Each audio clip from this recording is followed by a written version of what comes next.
I'm going to show you how to make this very cool clicker game where you can click on this coin and you get a lot of money, and there's some money falling in the background, and also there's a nice background with a very cool number counter and a status to see how much money you have.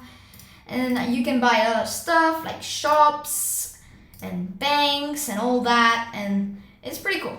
So let's get started. There will be 3 parts in total. So for now, I'm just going to click plus new project, and I'm going to create my new project. Okay, so I'm going to delete the scratch cat variable, and then I'm going to paint a new sprite down there. And I already have a costume for the clicker, so I'm going to drag in my costume. You, of course, can create your own costume. I'm going to call this costume Money, I think. And then I'm also going to call the sprite Money too. Okay, so that's nice. We are going to first maybe position it and set its size and all that. Okay, so when green flag clicked, we want it to go to the back layer and also point in direction 90. So that we don't mess up its rotation and all that. So I'm also going to go to the center. So go to x0 and y0. And then I'm going to create a new variable. And let's call it money. Okay. So I'm going to set money to, let's say maybe 1,000. So let me set money to 8,000. And then I'm going to make a new variable and call it money per click. Okay, so I'm going to keep this for all sprites. So I'm going to set money per click to, let's say, 1, because each time we click the little clicker here, we want to get $1. Okay.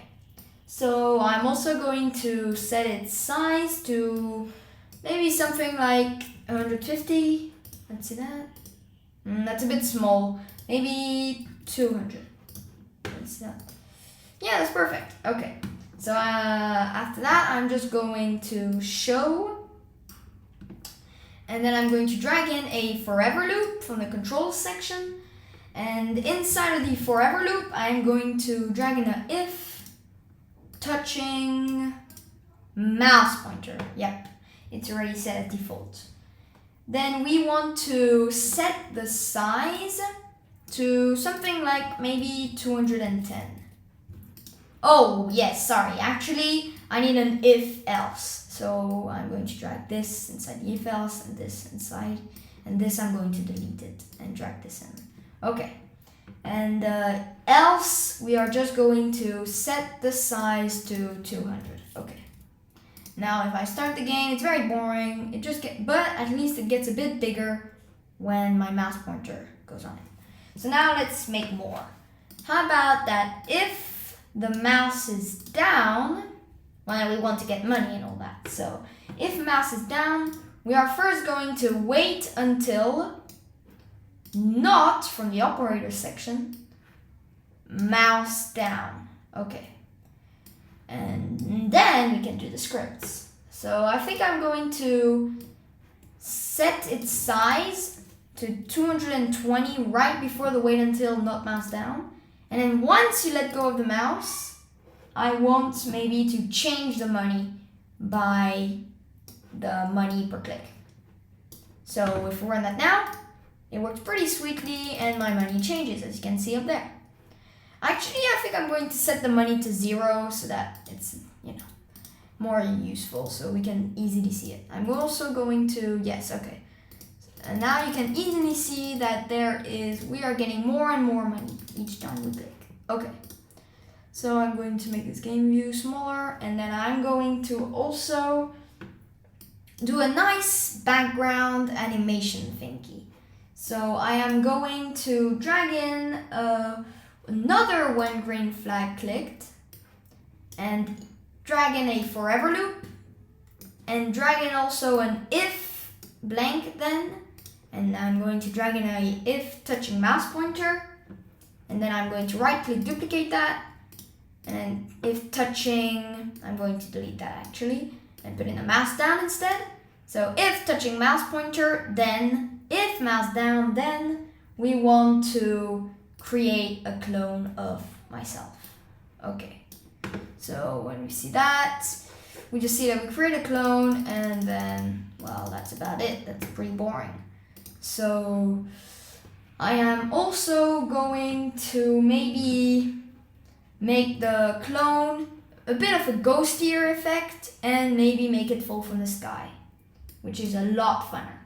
So I'm going to drag in when I start as a clone and point in direction. Let's make it point in a random direction. So inside the operator section, I'm going to take a pick random 1 to 10 and change those values to 180 to minus 180.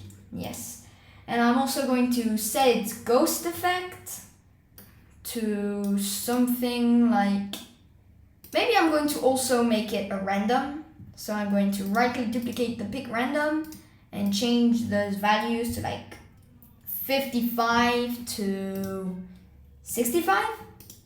And then I'm also going to set its size to a random value.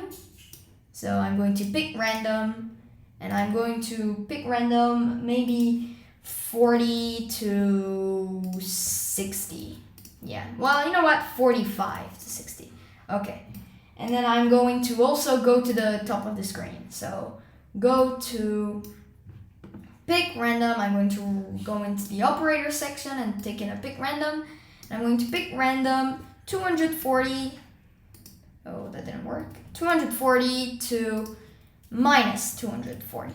And a y of 180. Okay. And now, if we run the game, we see that some spawn at the top. Oh yes, I forgot. The reason why there are so many spawning at the top is because I did not put a wait until. We must also drag in a wait until after the create clone of myself. Wait until not mouse down. Otherwise, it's going to infinitely create clones if we hold down our mouse. Okay. So I'm also wanting it to fall down from the sky. So I'm going to drag in a repeat until under there. And repeat until, grab in a less than block.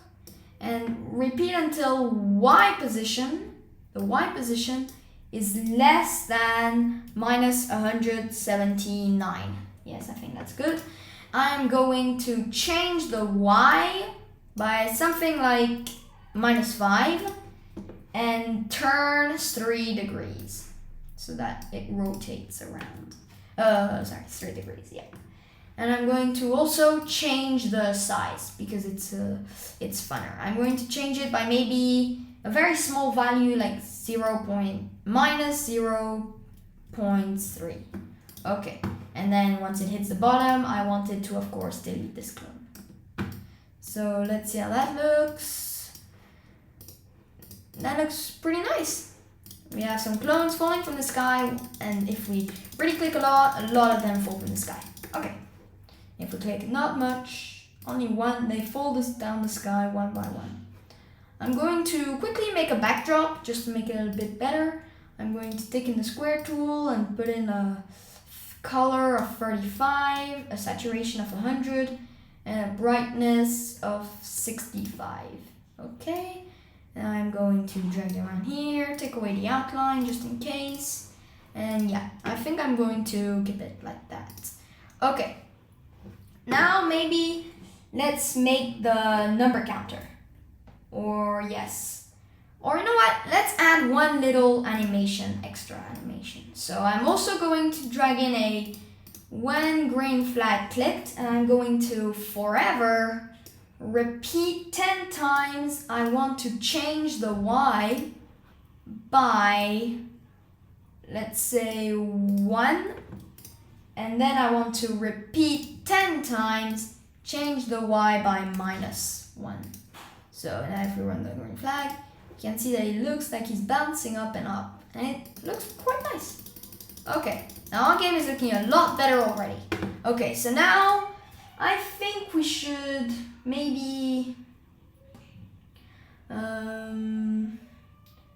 Maybe let's already make the number counter. So I'm going to paint a new sprite, and I am going to quickly draw some numbers. So I'm going to draw in a 1, zoom in, center it, and call the costume simply 1. Then I'm just going to quickly duplicate that, and then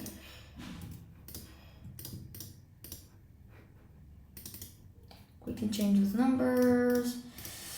This is 4.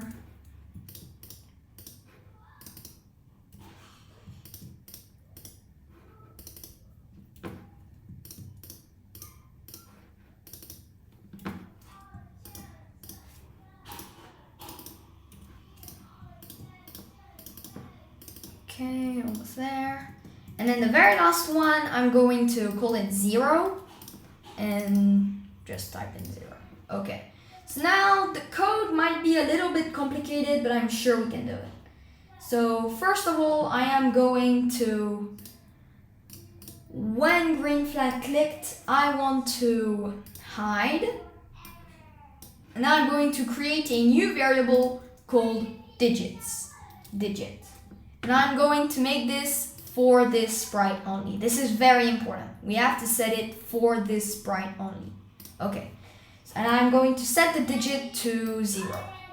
And then I am going to repeat 20 times, or as many numbers as you want to go on the screen. And I am going to change the digit by 1. And then I'm going to create a clone of myself. Okay. So I am also going to drag in a when I start as a clone, and now the complicated part starts. I'm going to drag in a forever loop here. I'm going to drag in an if else, actually, an if else. And if I'm going to drag in a bigger than, and I'm going to say if digit is bigger than the length of money, so I'm going to drag in from the operator section a length of apple, and instead of apple I am going to drag in the money variable right here. Okay, I'm also going to just simply hide, otherwise I am going to show, switch costume to the letter inside the operators, of course, and I'm going to drag in a letter 1 of apple.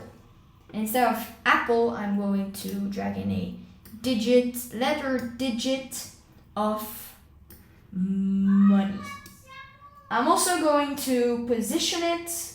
So I'm going to go to something like, go to X. Now I'm going to drag in a minus operator right here. And on the right side, I'm going to type in 200, and on the left side I'm going to drag in a multiplication operator, and then I'm going to put in the digit, and I'm going to multiply it by 14. Okay, I'm also going to set the Y to 160. Okay, so let's see how that looks. I'm going to take away and hide the money variable. Okay, that looks really nice. A lot nicer than before. Okay, maybe I'm going to position it to 210. Okay. No, I meant 200 and... oh yeah, sorry, not this part. The 160 and... no, I meant 190 instead maybe? No. How about 220? Yes. And inside the backdrops, this is the last one we're gonna do for this part. I'm just going to drag and copy paste my money costume and copy it. Instead of the backdrops, I am going to paste it and scale it down a bit. So like to this size. I'm going to put the outlines something like maybe 2, and I'm going to make it a bit bigger because it's a bit small. And I'm going to copy paste it again and rotate it a bit and move it somewhere else, and copy paste it again and rotate it and move it somewhere else. About something like this, and then I'm going to copy paste it again and drag it somewhere there, and copy paste it again and drag it somewhere there. Okay, and I'm going to make it maybe go a bit backwards. Okay, so that's nice, but now our position is wrong, so I'm going to set that back to 200. Okay, I'm going to stop the tutorial there. We already have a pretty good game if we just want to keep it this way, but I'm going to add some more things like shops and stuff like that. Thanks for watching, and see you in part 2.